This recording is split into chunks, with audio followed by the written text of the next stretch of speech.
Chorus के ऊपर 100 बार मचलते देखा. किती शब्द कुठे.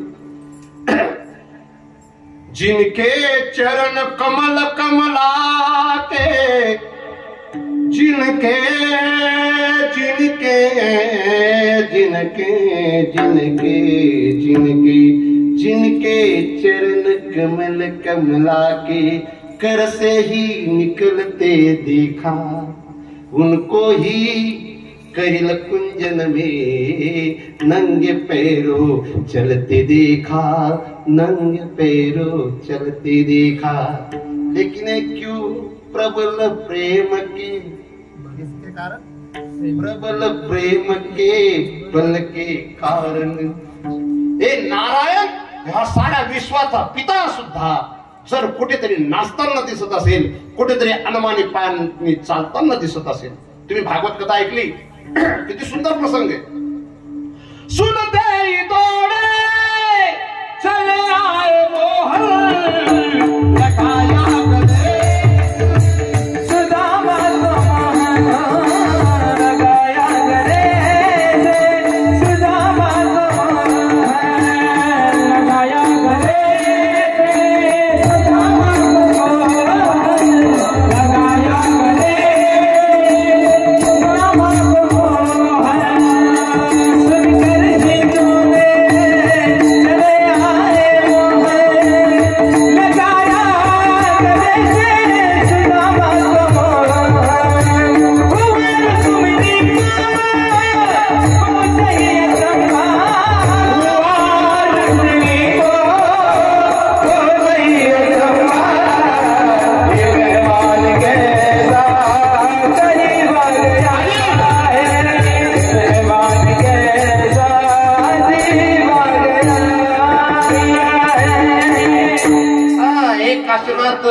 राजपूत ही व्यक्ती, या व्यक्तीच्या वाढदिवसाच्या निमित्ताने लग्नाचा फोटो नव्हता, त्या व्यक्तीच्या वाढदिवसाच्या निमित्ताने सुदामाचा फोटो.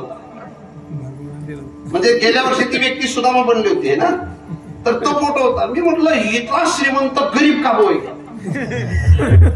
पण त्या मागचं कारण होतं की तो एक मागचा काळ जरी असेल, भूतकाळ जरी असेल, पण सुदामाचा झालेला सन्मान, सुदामांचा झालेला सन्मान नाहीये, तो सुदामांनी केलेल्या प्रेमाचा सन्मान आहे. म्हणून प्रेम माणसाच्या जीवनामध्ये पाहिलं तुम्ही किती गोड गोव्यात ज्ञानोबा देखा नवलतया प्रभूचे अद्भुत प्रेम भक्ताचे, जे सारथ्य पण पार्थाचे करीतो असे पायिक पाठीशी घातला आपण पुन्हा उभा राहिला. हे का? या मागचं कारण फक्त प्रेम आहे. म्हणून माणसाने जीवनात कोणती संपत्ती नाही मिळवली तरी चालेल, पण प्रेमाची संपत्ती माणसाच्याकडे असावी. मी हे जे शूटिंग करणारे लेकरू आहे, हे भूषण राजपूत या दाम्पत्यांना दोघांना हेच सांगत होतो, झोपडीत राहणं सुद्धा असावं ठीक आहे, पण दोघा नवऱ्या बायकोने प्रेमाने राहावं. संसार झोपडीतला सुद्धा गोड वाटतो, पण जर बंगला असेल पण नवऱ्या बायको जर प्रेमाने राहत नसतील ना, ती स्मशानभूमी काय. म्हणून स्मशानभूमी तुम्हाला तुमचा बंगला जर बनवायचा असेल तर तुम्ही प्रेम विरहित राहा, आणि तुमची झोपडी स्वर्ग बनवायचा असेल तर तुम्ही प्रेम करा. काय करा? भाड्याचं का घर असेल ना बरं का दल्ली. आता दल्लीने दल्ली मरावर आहे म्हणून दल्लीने टेन्शन वाढ जायले, खरं का नाही? सांगा बरं, तुम्ही दल्ली 95 पुढे भिडी घे, किती 96, तरी दल्ली जाणं दुःख आहे का नाही? का बरोबर? प्रेम वा म्हातारीने जपमा कीर्तन समजस विठाला विठाला.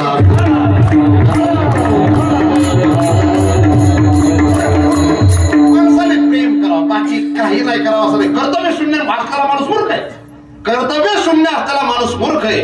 परंतु कर्तव्यात जर पुन्हा प्रेम असेल तर त्या माणसाचा प्रेम योगच जगतपित्याला जोडणारा ठरतो.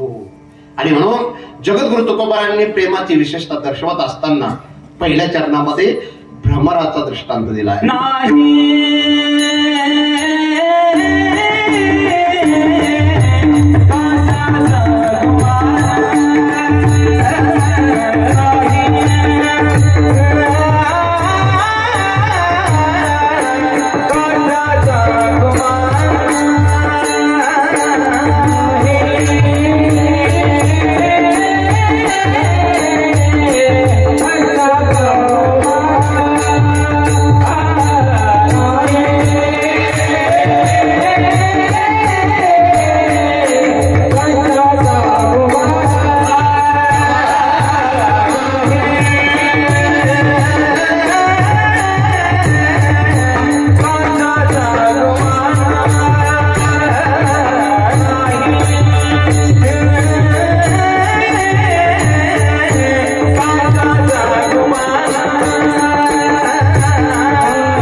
म्हणतात इंजिनियर, जुनीचा आणि त्याला पुन्हा वर्तमान काळातल्या काही संगीताच्या चाली दोघांना एकत्रित करून चाल तयार करण्याला म्हणतात इंजिनियर. काय असला खरंच इंजिनियर येतो. पण पुन्हा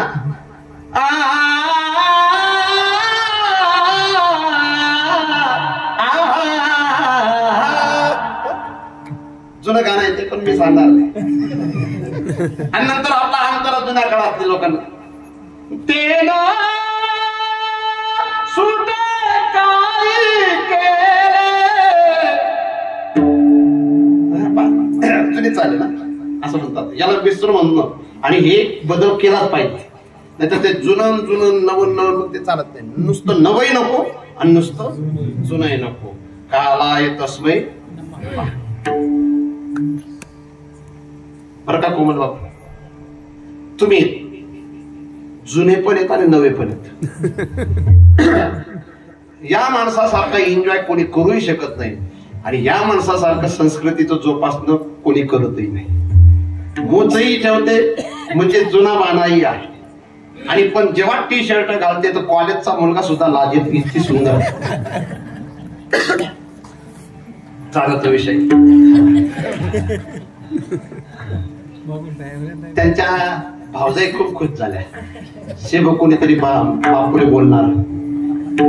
महाराज तुम्हाला वाईट वाटेल, ती व्यक्ती धनाने श्रीमंत आहे, मनाने श्रीमंत आहे. धनाच्या बाबतीत कोणी कोणता बी माणूस मागायला घ्या त्याने भेटतीनच. फक्त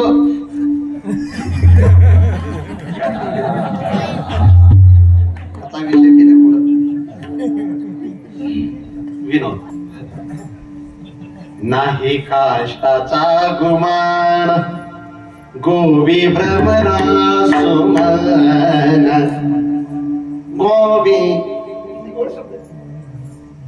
आता काष्ट, आता इथं आपल्या सुतार समाजाची व्यक्ती, बारीक व्यक्ती कुठेतरी बसलेली ती खूप धार्मिक व्यक्ती, खूप गोड व्यक्ती, पण इथं ते मला दिसत नाही. दिवसा दिसते, रात्री दिसत नाही. कुठेतरी असते ती बारीक व्यक्ती, एकदम साधी व्यक्ती, एक झोपडीत राहते. आपल्या गावात सर्व लोक साध्या चांगल्या घरात राहतात, पत्र्याच्या घरात राहतात. फक्त ती व्यक्ती अशी ती अजून सुद्धा एकदम छोट्याशा घरात राहते. आहे का नाही? आपले सुधार समाजाचे जाऊ द्या, ते तुमले बट्ट माहिती आता मी तुमले डाटा द्यावा नाही.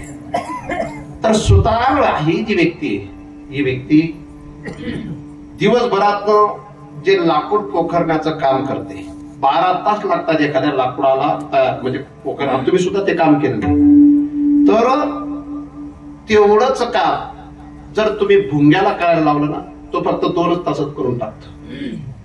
फक्त त्याला अक्कल नसते, त्याला फक्त ते लाकूड पोखरण्याचा रोग असतो. काय रामायणामध्ये एक प्रसंग आलेला आहे. जेव्हा अहिमई यांची पत्नी, तिला रामरायांच्या सौंदर्याला पाहून तिच्यावर प्रभाव झाला आणि तिला वाटलं की मला राम पाहिजे. तर ती हनुमंतरायांच्या पुढे आपला भाव व्यक्त करते. पण हनुमंतराय म्हणतात, तुझ्या इच्छेला मी पूर्ण करेन. पण रामांचा स्वभाव असा आहे, ते सन्मान करतात पण त्यांचा थोडा जरी अपमान झाला तरी राम तिथं थांबणार नाही.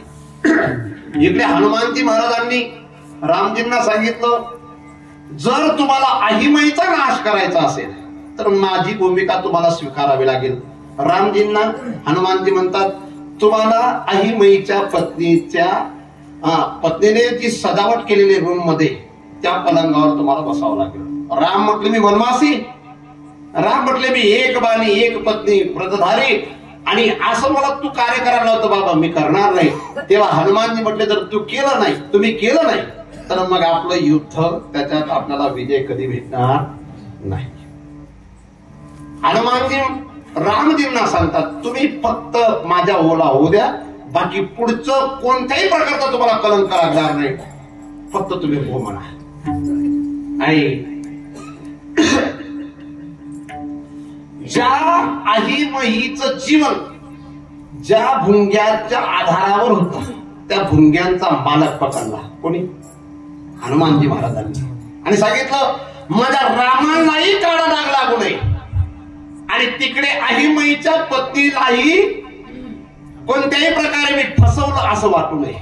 म्हणून तुला एक काम करायचंय, ज्या पलंगावर रामजी नुसता असा स्पर्श करतील तो पलंग तुला पोखरून काढायचा आतून. कसा? आतून पोखरून काढायचा आहे. बाहेर तर तसाच दिसला पाहिजे पण आतून तुला पोखरायचा आहे. आणि रामजींचा नुसता हाताचा स्पर्श झाला, पलंग मुरला की राम जातील आणि अहिमईची पत्नी सुद्धा नाराज होणार नाही. आता ते जी गवळण आपण म्हणायचो जुन्या काळात, हरी माझ्या मंदिरी कधीतरी या, कधीतरी या, कधीतरी या, हरी माझ्या मंदिरे कधीतरी या.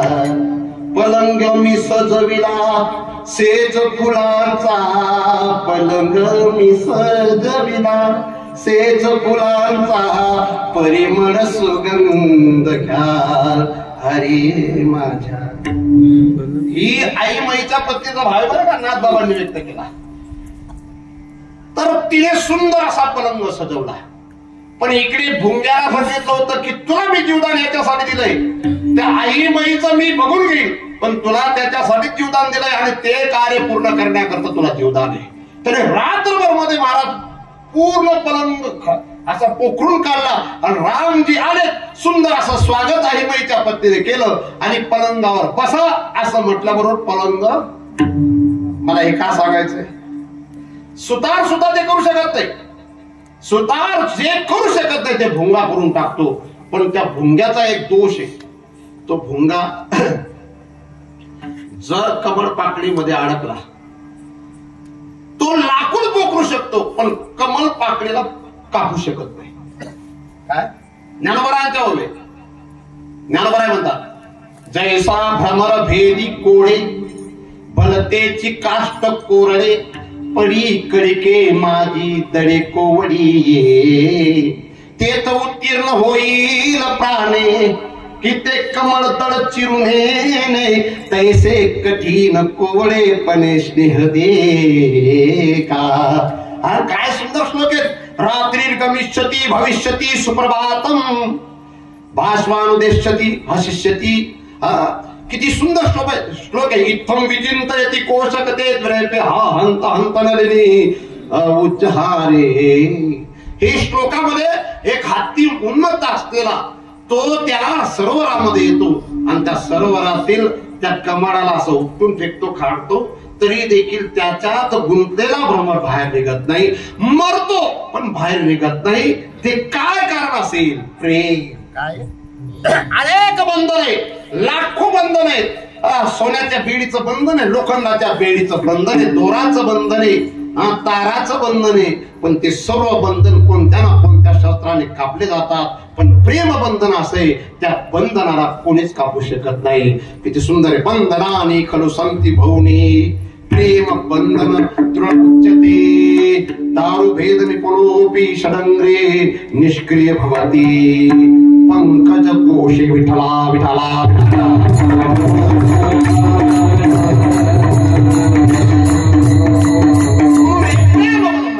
आणि या प्रेम बंधनाचा विशेष विषय प्रगट करत असताना तुकोबाराय सांगतात, नाही काष्टाचा गुमान गुमान, गोवी भ्रमरा भ्रमरा भ्रमरा. ही तारीख मी घेणार नव्हतो पण का घेतली. माझी उषा माय आणि तिची सून यादराजू जिबोच्या अंगणामध्ये उभ्या राहून दोन्ही विनंती करत होते, महाराज आमना तुमवर विश्वास शे, पण याहीपेक्षा तुमनावर आमना जीव वाढासे, म्हणून आमने करता तारीख ल्याना. त्या म्हणतो तुमले पैसा पाहिजे का? म्हटलं ते सांगता येत नाही. ते म्हणले पैसा. मी विचार केला पैसा तर बाबऱ्याला सोडून अनेक गावांमध्ये भेटतो, पण बाबऱ्यामध्ये जे प्रेम भेटतं ते अनेक गावांमध्ये भेटेल की नाही सांगता येत.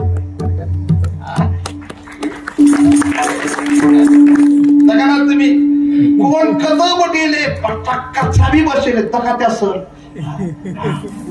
सरळ बशी बशी बागण्यात आते एखादा आणला एखादा बागण्यात आते का जपानी तयारी मध्ये इकडे पहा तुम्ही 3 लोक, तिकडे पहा तुम्ही 4 लोक, तिकडे पहा खांबाच्या जवळ बसलेले, कोणी पलंगावर बसलंय, कोणी आपल्या ओटावर बसलेले, कोणी कुठेही बसलेले. त्या पहा म्हातारीचं घर म्हातारी सोडले नाही पण म्हातारी घराच्या समोर बसलेली, कोणी कुठे का असे ना बसलेले पण हे का बसलेले प्रेमासाठी बसलेले.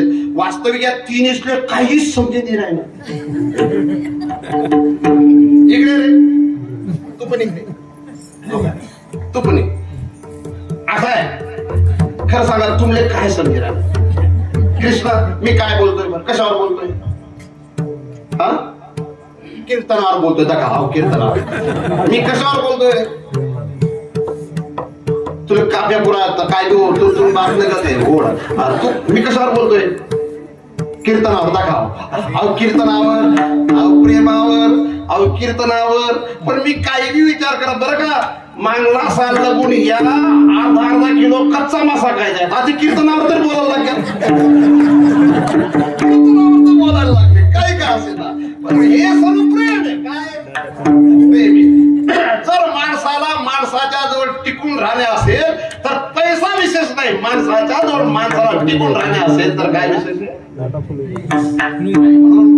प्रेम काय गोड मला काय झालंय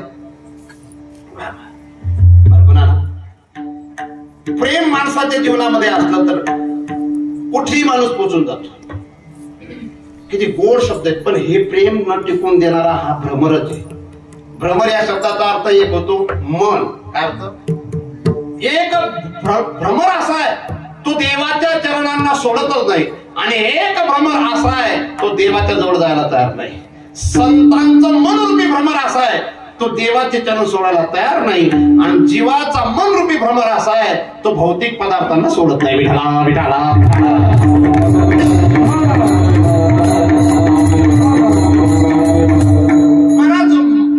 सुमन गोवी भ्रमरा सुमन.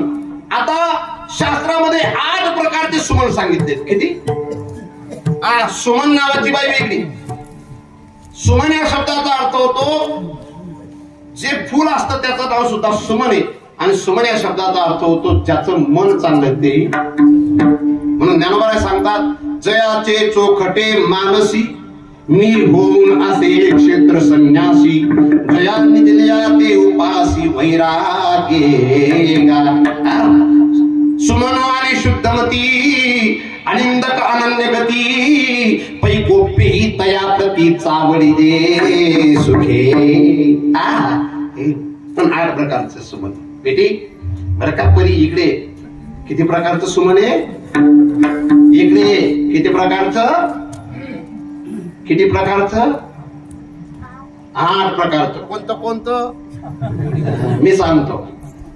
वा वा हिने म्हणा पायावर पाय ठेवा बरं पुरं वजन ना पायने ठेवा गोकार ठेवा. 8 प्रकारचे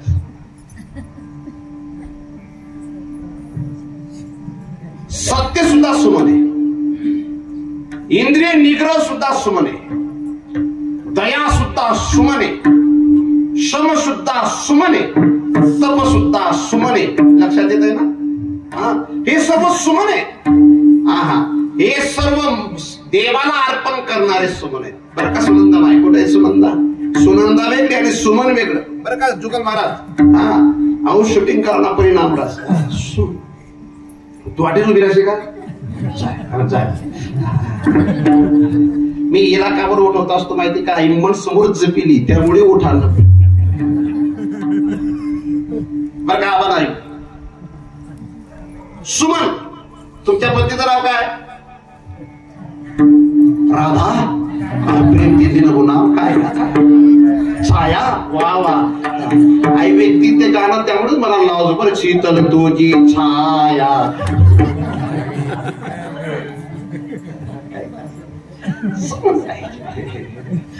आता तुम्ही नवीन लेट करत येतात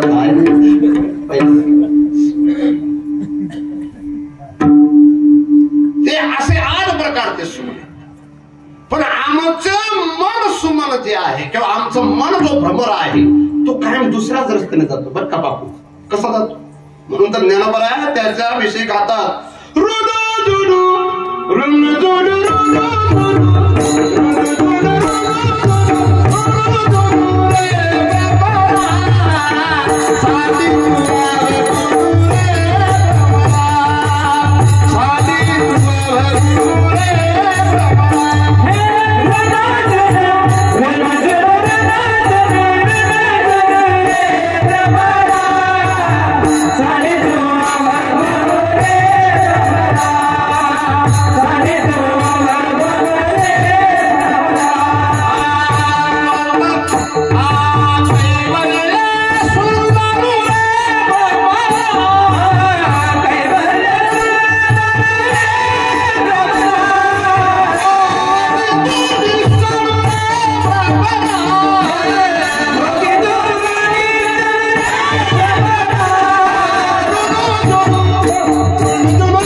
असे भ्रमर.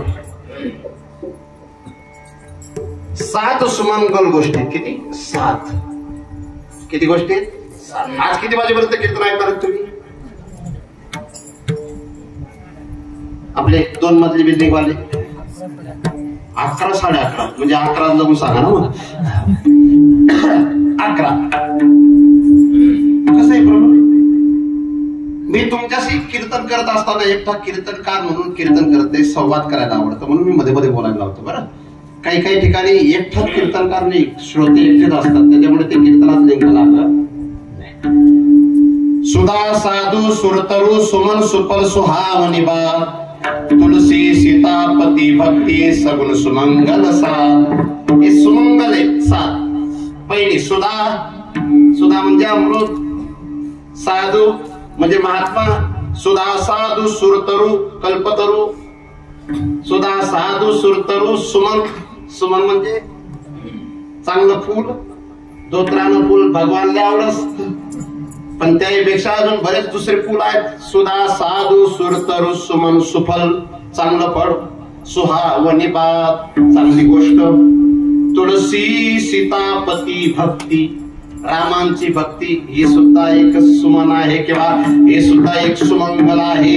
अशा 7 गोष्टी देवाला प्रसन्न करणाऱ्या. त्यापैकी इथं सुमन शब्द आला. गोबी भ्रमरा सुमन. आता बा सुमन आला गोवणारा भ्रमर. जगतपित्याला सुद्धा भ्रमर म्हटलेलं आहे. कृष्णाला भ्रमर म्हटलेलं आहे गोपींनी. काय म्हटलं आहे? कृष्ण सुद्धा भ्रमर आहे. मधुपकी तव बंधो पुषाभिं सपत्न्या कुटविनुलित माला कुंकुमाश्माश्रुभिर्न. त्याला सुद्धा भ्रमर म्हटलेलं आहे. तर जगाचा बाप म्हणजे कृष्ण सुद्धा भ्रमर आहे. पण भ्रमर कृष्ण आणि जीव भ्रमर. लक्षात घ्या भ्रमर कृष्ण जो आहे तो सुमनावरच बसतो आणि जीव भ्रमर जो आहे तो भौतिक पदार्थाला सोडत नाही. म्हणून या अभंगातला जो भ्रमर आहे तो भ्रमर जगाचा बापही घेतला आहे आणि या अभंगातला जो भ्रमर आहे तो संत रूपी जीव सुद्धा घेतला आहे. पण एक तिसरा भाव असा आहे फक्त दृष्टांत आहे. जसं भ्रमर लाकडाला पोखरतो पण लाकडापेक्षा त्याचं प्रेम जास्त मकरंदावर असल्या कारणाने त्या मकरंदाला जसा तो सोडत नाही तसं प्रेम करणारा जो जीव आहे किंवा प्रेमाने प्रभावित होणारा जगतपिता जो आहे तो प्रेमी जीवाला सोडत नाही. म्हणून नाही काष्टाचा गुमान गोडी भ्रमरा सुमान. हा दृष्टांत तुकोबारांना थोडा कमी पडला वाटला म्हणून 3ऱ्या चरणात एक दृष्टांत आहे.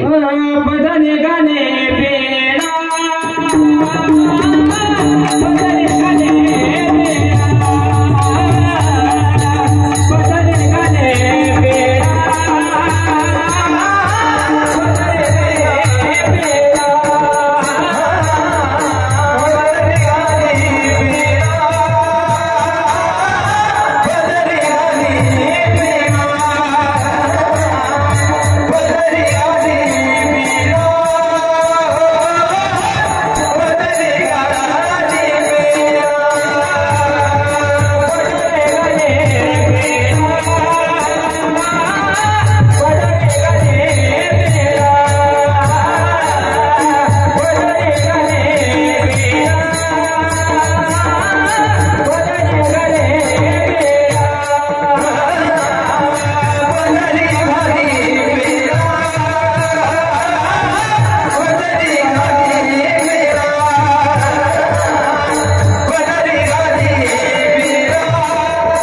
दोन आठवत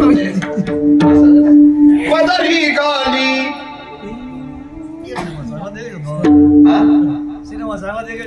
नाही नाही 96 लग्न 96. त्याच्यानंतर काय पाहिजे नाही. त्याच्यानंतर मला पिक्चरच पाहायला आवडलं, कारण त्याच्यानंतर ते गाणेच चांगले नाही. पदरी आता बाप बेटा दोन्ही, लिंबा पाटील आणि आबा. तुम्ही मला तर वाटतं लग्नापासून धोतरच नेसतात. या दोन भाऊ आहेत, हे मोठे आहेत का लहान?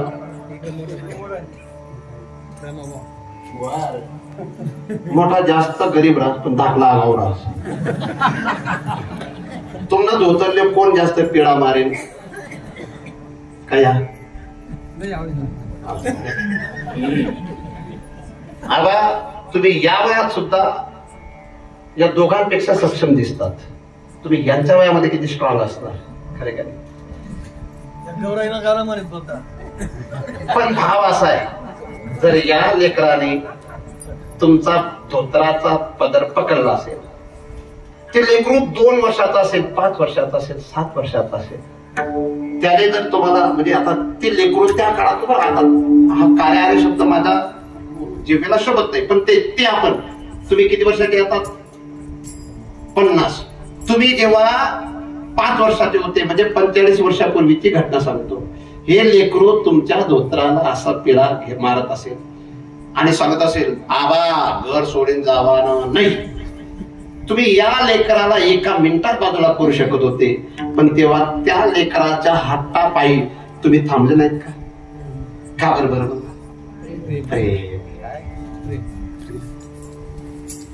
याने मला त्या दिवशी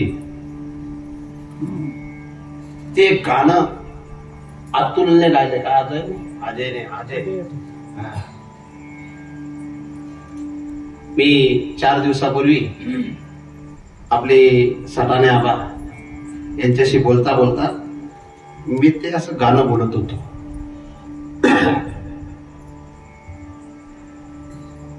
लई अवघड आहे गड्या उमगाया बापर, उमगाया बापर, उरामध्ये माया त्याची काळ्या मेघावाणी.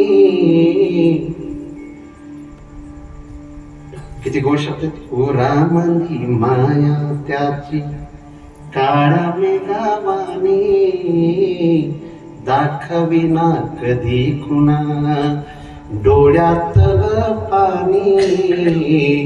जिजू जिजू संसाराचा गाळा हाकला,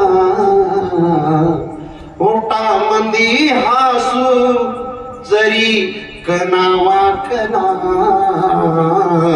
घडीभर तू थांब जरा ऐक त्याची धापर, लई अवघड आहे गड्या उमगाया बापर, उमगाया बापर. लई अवघड आहे गड्या उमगाया बापर, उमगाया बापर. मुकी मुकी माया त्याची मुकी घाल मेल, लेकराच्या पायी उभा जन्म उधळल.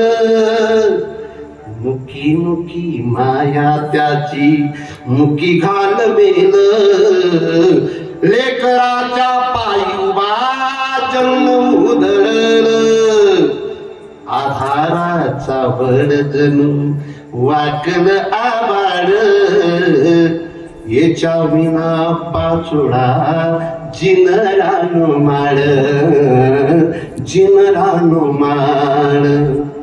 घडीभर तू थांब जरा ऐक त्याची धापर, लई अवघड आहे गड्या उमगाया बापर, उमगाया बापर.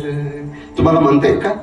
लई अवघड आहे गड्या उमगाया बापर, उमगाया बापर. किती गोड.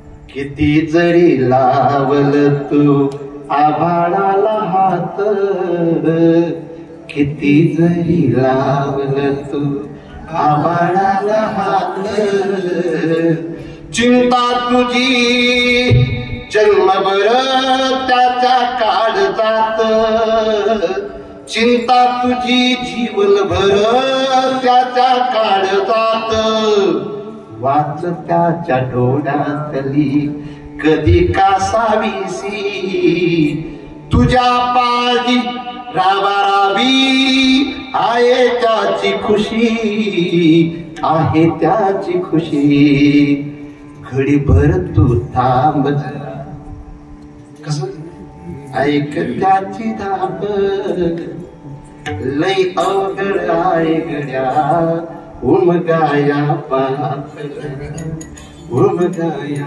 पाप उदाहरण आहे पदरी घाली बायको समजणं सोपं आहे पण बाप समजणं सोपं आहे का पुत्राचे अपराध जरी झाले आघात शब्द काय किती अपराध मुलाने केले तरी देखील जो बाप सहज साहतो मी एक बाप पाहतो मी पाटलांचं नाव नाही घेत पण तरी घेतोच तुमच्या साडूच्या मुलाच आता लेकरून नाशिकला जरी असलं पण त्याची आई तोंडाने बोलून दाखवू शकते पण बापाला तोंडाने बोलून दाखवता येत नाही तो बाप असतो पण बापाच्या हृदयात प्रेम नसतं असं नाही मी तुम्हाला त्याच्यामुळेच टाइम मागितला की 11 पर्यंत कीर्तन करायचं का 11:15 पर्यंत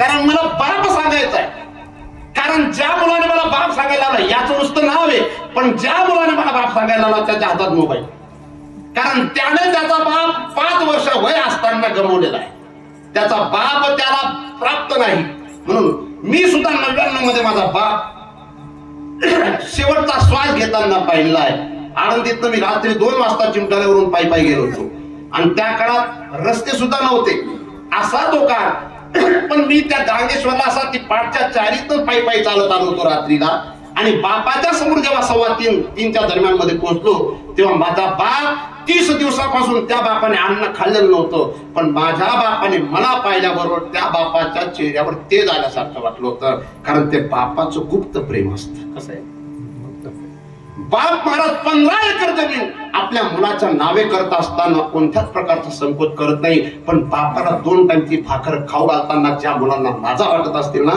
त्यांच्यासारखे नालायक मुलं सापडणार त्यांच्यासारखे नालायक मुलं नाही सापडणार नाही सापडतातच भरपूर आहेत ते असे बरेच मुळे बापाचं घर राहण्यासाठी आवडतं बापाची संपत्ती खाण्यासाठी आवडते पण बाप ज्यांना आवडत नसेल त्यांना अजून बाप समजला नाही पण इथं 3ऱ्या चरणामध्ये तुकोबराय सांगतात पदरी खाली आणि असा सबल असलेला बाप तो पेलवान का असेना तो 10 लोकांना समोर येऊ देणार माणूस पण त्याचा मुलगा जेव्हा त्याच्या धोत्राला पिळा घेत मारतो तेव्हा बाप उंबरठा उलांदत नाही तो मुलाला ताकदवान समजतो असं नाही मुलाच्या प्रेमाची ती ताकद आहे किती गोडा भंग आहे बाप करी जोडी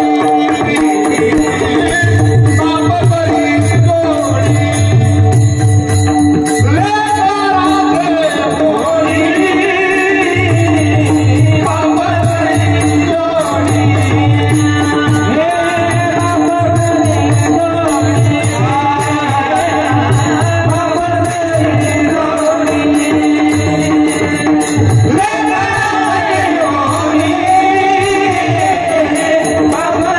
Hey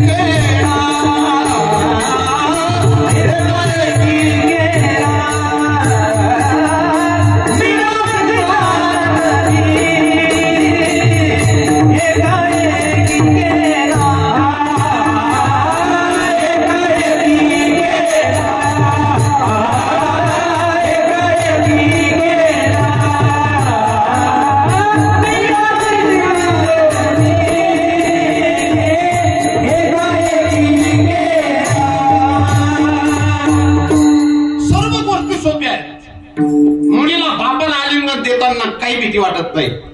पण मला मुलगा जर 18 वर्षाचा झाला आणि बाप 40, 50, 45 वर्षाचा, 52 वर्षाचा जरी असेल तर मला मुलाला बापाला आलिंगन देताना लाज वाटते, भीती वाटते आणि बापालाही वाटते. कारण ते प्रेमच काहीतरी वेगळे. मी तर म्हणेन या पोरीला जवळ करताना तिच्या बाबाला काही वाईट वाटणार नाही. पण तिचा भाऊ एखाद्या वेळेला एखादा वर्ग तो पहिल्या क्रमांकाने जिल्ह्यामध्ये पास झाला तर त्याच्या बापाला त्याला असा आलिंगन देता येईल, मिठी मारता येईल. आता हा पोरगा भाग्यवान आहे, खरंच भाग्यवान आहे. याचा बाप आणि हा आता सुद्धा एकमेकाच्या सोबत बुद्धिबळ खेळत असतात. आज या वयामध्ये सुद्धा याचा मुलगा, याची मुलगी मला तरी वाटतं 7वी 8वीला जात असेल तुझी, याची मुलगी 7वी 8वीला जाते, मुलगा 6वीला जातो, तरी देखील हा आज सुद्धा त्याच्या बापाला पप्पाच म्हणतो. पप्पाच म्हणतो. ते शब्द त्याच्यासाठी तोंडात बसलेले नाही, ते त्याच्या बापाच्या विषयीचं प्रेम आहे. आज सुद्धा तो त्याच्या बापाच्या आज्ञेत राहतो.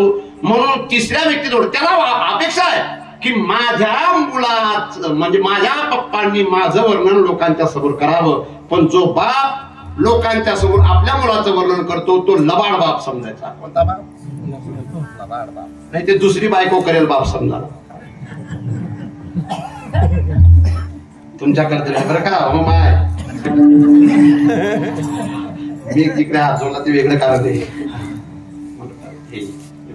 आता हा जो मुलगा आहे याच्या बापाला याच्या लग्नापासून, याचं लग्न ज्या दिवशी होतं त्या दिवशी मी गेलो. याच्या बापाचा मृत्यू लग्नाच्या 2 दिवसाच्या आधी किंवा 2 दिवसानंतर होणार असं लोकांना वाटायचं. पण त्याने त्याचा मुलगी झाली, आता 2 वर्षाची मुलगी झाली असेल, मी त्यांचं सांगायला उभा नाही. पण त्याच्या बापाची सेवा त्याच्या बायकोकडून तो अपेक्षा करत नाही. पण मी माझा बाप आहे ना, मग माझ्या बापाची शिसू आवरताना मला लाज नको वाटली पाहिजे.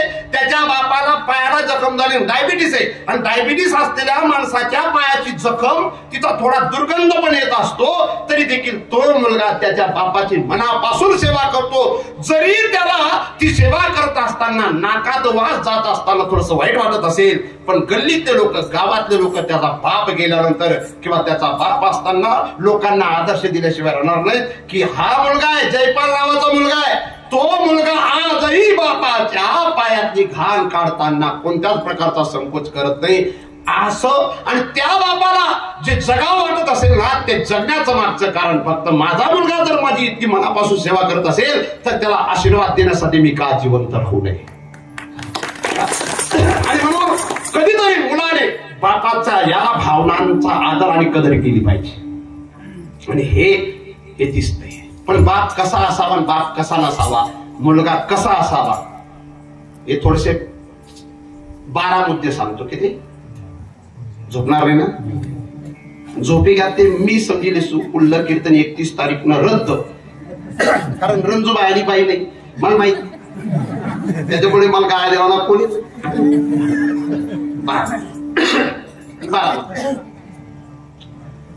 बाप जिद्दी नसावा, बाप रागीट नसावा, बाप अहंकारी नसावा, बाप मुलांच्या कायम चुका शोधणारा नसावा. 4 गोष्टी. पुन्हा बाप कसा असावा? मग बाप सकारात्मक असावा, बाप सहनशील असावा, बाप संवेदनशील असावा, बाप मुलांच्या भावनांची कदर करणारा असावा. किती झाले? 8. मग मुलगा कसा असावा? मुलगा साहसी असावा, मुलगा सेवाभावी असावा, मुलगा कृतज्ञ असावा, आणि मुलगा सुसंस्कारी असावा. टोटल किती झाले मुद्दे? 12. आता या 12 मुद्द्यांचं जर आपण चिंतन करू गेलो तर आपल्याला 12 तास लागतील. चालेल? आपले काय करणे, काम बी नाही, उदाया घ्या. त्यांपुरता 12 दिन कीर्तन पाहिजे, आणि 12 दिन कुर्ता प्रत्येक दिनला 12,000 पाहिजे. असा तुमचा गैरसमज. बरं का संतोष मराठे, तुम्ही त्याच ठिकाणी जाल तिथे किरायला त्या तुम्ही अशी वाटणार मी पैसा दिला तशी काय नाही आणणार. तुम्ही त्याच ठिकाणी देखील राहतात ना, काहीतरी चालायचं तुमचं दोन्ही चालला चांगलं प्रेम नका, बिड्या सगळे पेत होती तुम्ही अशी वाटत मला. संत अण्णा म्हणतात त्यांना काहीतरी नाही आप्पा. काही बाप जिद्दी असतात, कसे जिद्दी असतात. पोराची बनण्याची असते इच्छा इंजिनियर, आणि बाप सांगतो मन कोणता डॉक्टर पण, कारण मी काही डायबिटीस वाढायलेले, मला पैसा खर्च करण्याची लाज वाटते, भीती वाटते. अरे त्याला इंजिनियर बनायची इच्छा. आता जे आपले बारकुणाला आहेत, यांच्या मोठ्या बंधूचे पुत्र शिक्षक आहेत, ते टोपीवाले, त्यांचा आणि माझा संवाद जेवण करताना होता की बिल ग्रेट जे आहेत त्यांच्या वडिलांची इच्छा होती की माझा मुलगा ऍडव्होकेट बनावा, आणि बिल ग्रेट हे नैसर्गिक कॉम्प्युटरकडे होते आकर्षित. तर त्यांनी त्यांच्या बापाच्या इच्छेपोटी वकिली केली. त्यांच्याही मोठी प्रोफेसर होती, तो विषय मला मांडायचा नाही, पण त्या लेकराच्या मनामध्ये होतं मी इंजिनियर बनावा, पण आणि तो कॉम्प्युटर इंजिनियर बनावा. पण बापाच्या जिद्दीपोटी त्याला 4 वर्ष व्हायला घालावे लागले. तसे काही काही बाप जिद्दी कोण असतात, मी तुला 15 लाख रुपये खर्च करेन, पण माझ्यासाठी तुला हे बनावं लागेल. आता मी एक बाप आहे, मी सुद्धा कोणाचा तरी बाप आहे, म्हणजे मी लग्न केलं नाही म्हणून बाप आहे असं नाही, बाप नाही असं नाही, भरपूर बाप, मोठा बाप आहे. माझ्या मुलांच्याकडून मला अपेक्षा होती, सुधार समाजाचा मुलगा मी दत्तक घेतलेला, त्याच्यासाठी मी दिल्लीला दर महिन्याला 18,000 पाठवायचो, आणि माझी अपेक्षा होती की तो UPSCच्या द्वारा क्लास 1 बनावा.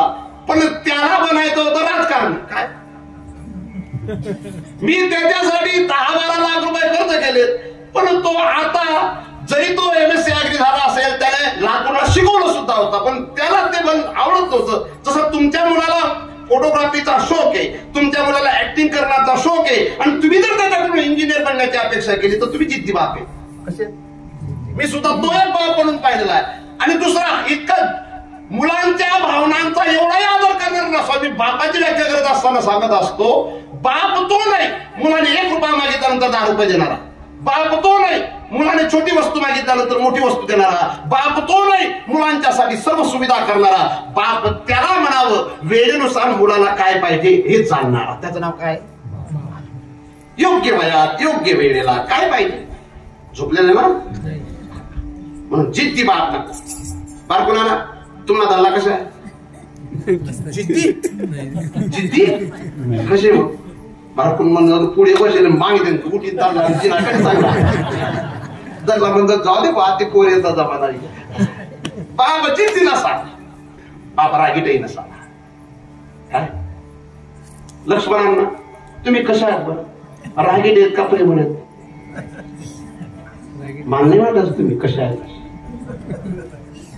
तुमचा पोराले कोपराम बसाड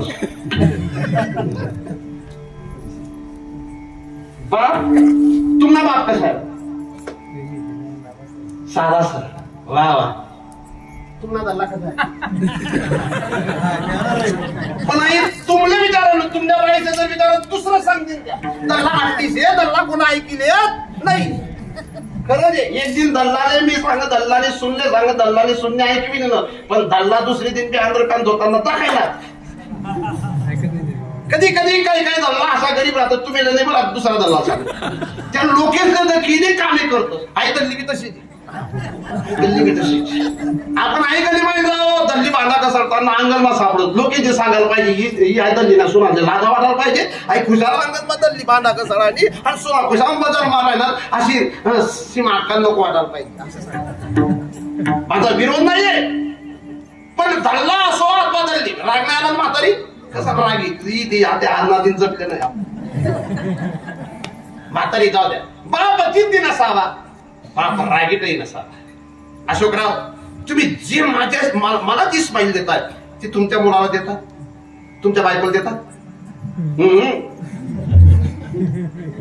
मला नाही स्माईल दिली पाहिजे. हसत सुद्धा एक सुंदर महाराज आपण या माणसाच्याकडे काय सुंदरता दिली, किती उंची दिलेली. हसता येत नाही का दादी नाही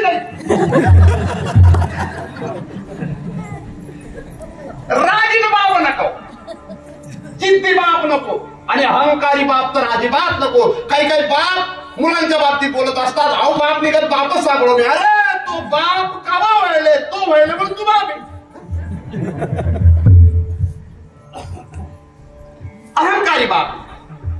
काही काही बाप लय अहंकारी आणि त्यांच्या अहंकाराच्या पायी मुलं खूप लांब चालले जातात. इतके लांब चालले जातात की त्यांच्या हातात सुद्धा सापडत नाही. म्हणून बाप अहंकारी नसावा, बाप रागीट नसावा, बाप जिद्दी नसावा. बाप मुलांचे दोष शोधणारा नको. इकडे बेटा तू रे, तू इकडे. खोटं बोलायचं नाही. खोटं जर बोलला तुला शिक्षा होईल. तुझा बाप कसा आहे? रागीट आहे का, जिद्दी आहे का, हेकडबाज आहे? जिद्दी हो म्हणा. बाप रे बाप रे बाप, वाघंबरी ना आलो रे तू. जिद्दी? तुझा बाप जिद्दी नाही. तू काही बोलून गेला. इकडे रे. इकडे. तू तर एकदम गोड सांगशील. कृष्णा तुझा बाप कसा? रागीट आहे का, अहंकारी आहे का, जिद्दी आहे का, तुझे दोष शोधणार आहे? तुझे दोष शोधणार आहे. काय बी की राहणार बोया.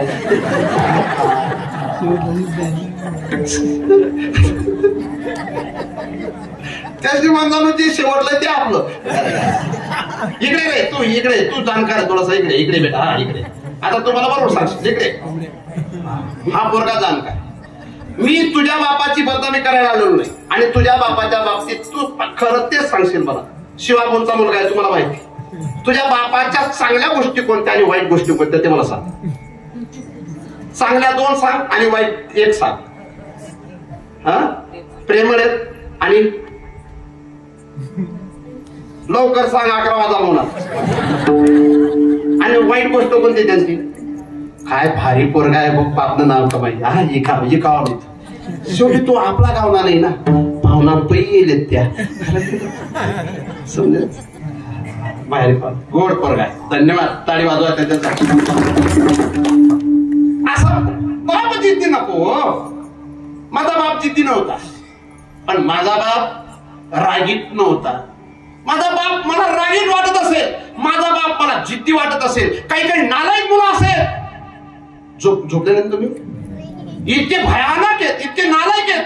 बाप घरात आजारी पडलेला असताना, बापाला ताप आलेला असताना 100 डिग्री किती, आणि त्या नालायक मुलाला मित्राची काळजी घ्यावी वाटते. अरे मित्रा तुझी तब्येत कशी आहे, तू काय जेवला? हे बापाच्या जवळ बसून 200 किलोमीटर, 100 किलोमीटर, 50 किलोमीटर, 50 फूट अंतरावर घर असलेल्या मित्राला विचारण्याची त्याला इच्छा होते, पण बापाला विचारण्याची इच्छा होत नाही. मुलाचा वाढदिवस असेल तर त्या मुलाला तो दुसरा मुलगा काहीतरी गिफ्ट देतो, पण ज्या बापाने या मुलाला मुलगा म्हणून गिफ्ट दिलेलं आहे त्या बापाला कधीतरी प्रेमाने एकदा तरी आय लव्ह यू बाबा जरी म्हटलं ना तरी तो बाप असं म्हणेल की मी भाग्यवान बाप आहे की मला असा मुलगा प्राप्त झाला.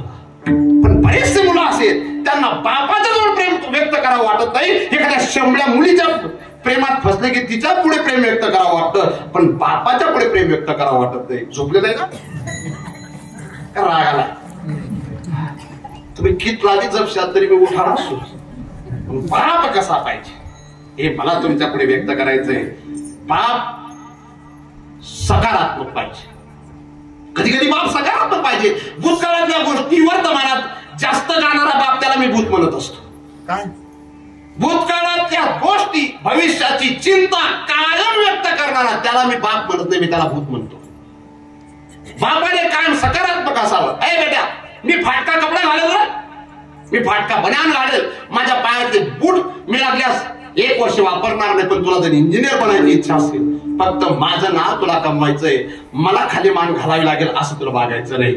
असं जर प्रेमाने घेतलं ना तो मुलगा जर इंजिनियर बनला तर तुमच्या 2च वर्षामध्ये तुमची गरिबी समाप्त होईल.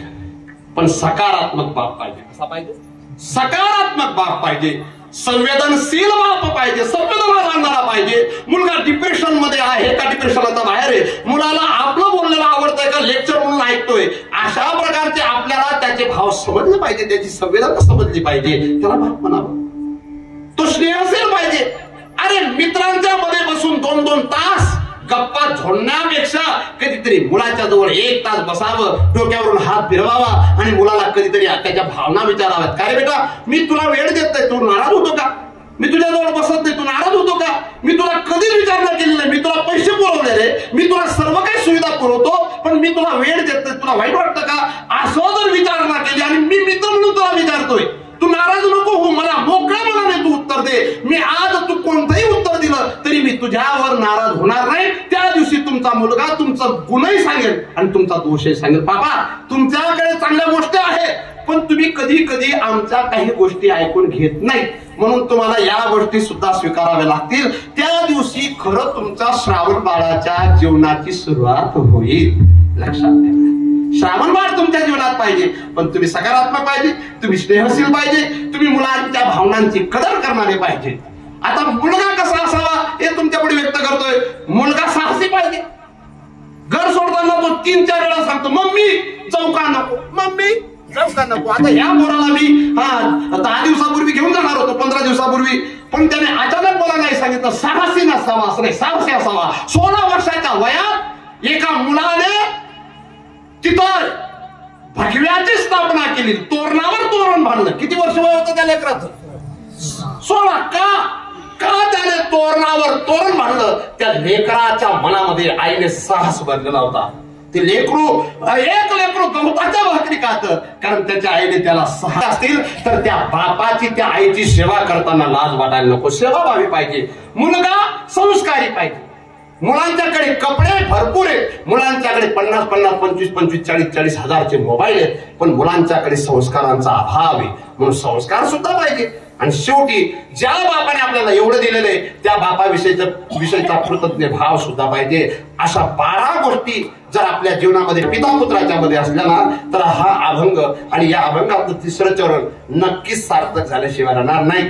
3ऱ्या चरणामध्ये पदरी घाली पिळा बाप निर्बळ साठी बाळा. आणि हे सर्व कशामुळे होतं तर हे सर्व फक्त एका प्रेमामुळे होतं म्हणून 2रं चरण प्रेम प्रीती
चांगल्या व्यक्तीच्या पुण्यतिथी निमित्ताने कीर्तन आहे आज.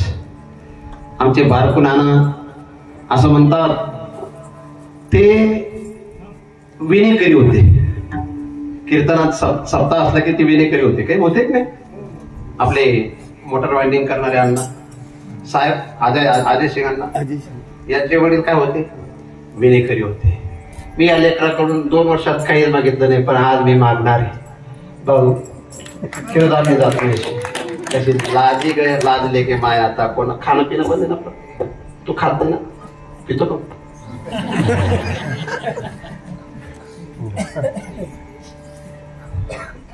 तरी यात पिढीवर आपले काय विचारायचे जाऊ द्या असू द्या तो विषय प्रेम प्रीतीचे बांधले ते नसोटे काही केले खूप सुंदर श्लोक आहे मातरम पितरम चैव साक्षात प्रत्यक्ष देवता आई वडीलच देव येत मला कुठेतरी एका गावात बोलले जो सर्व काही करत असेल पण माता पितांचा विरोध करत असेल ना त्याच्या इतका मूर्ख कोणी नाही आपण ते बोलतो ना ते भजन भावगीत विसरू नको रे आई बापाला असं ना जिजविली ज्यांनी काया जिजवून तुझ्या शिरावर धरली सुखाची छाया वेड्या मिळणार नाही तुला पुढे मधार व्यायाम करायला का मिळणार नाही तुला आई बापाची माया तुला मिळेल बंगला गाडी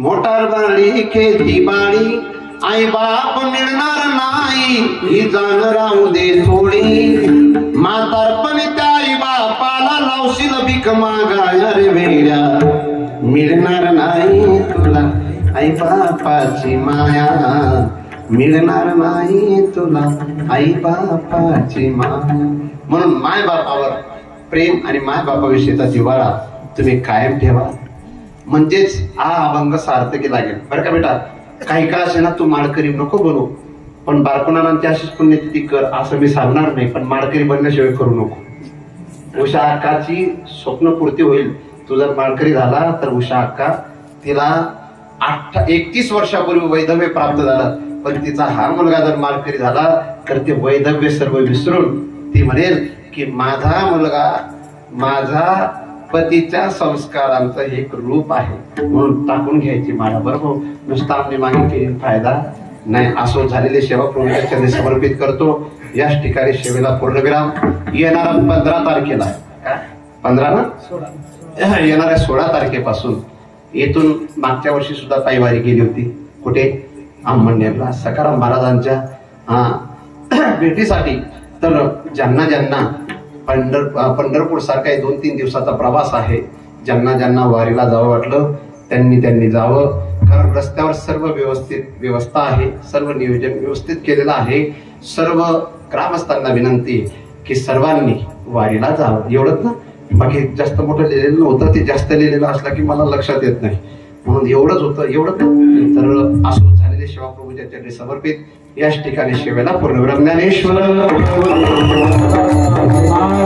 हे जे 5 का 4 प्रभात फेरी घालणार आहेत किती लोक आहेत तुम्ही 4 तर मी कपडे आयते कपडे घेऊन येणार तुम्हा चौघांना आणि तुम्ही ते चौघांनी आयते कपडे शिवून घ्यावेत हे मी मला फक्त आता मागच्या टायमाला आठवण नव्हती पण कोण 4 नाव 4 लोकांचा सन्मान सत्कार झाला पाहिजे तर मी 31 तारखेला तुम्ही चौघांनी हजर राहावं आणि तुमच्या अंगावर पांढरा कपडा कुठेतरी कीर्तन सुरू असताना तुम्ही तर पांढराच कपडा घालतात पण चौघांसाठी मी माझी अशी इच्छा आहे की चौघांना मी हा सन्मान द्यावा आणि तो सन्मान तुम्ही सत्कार्य करतात म्हणून तो सन्मान म्हणून स्वीकारावा आणि सत्कार म्हणून स्वीकारावा सत्कार्य करतात म्हणून तुम्ही यावं कोणत्या तारखेला 31 ला विठ्ठल जय जय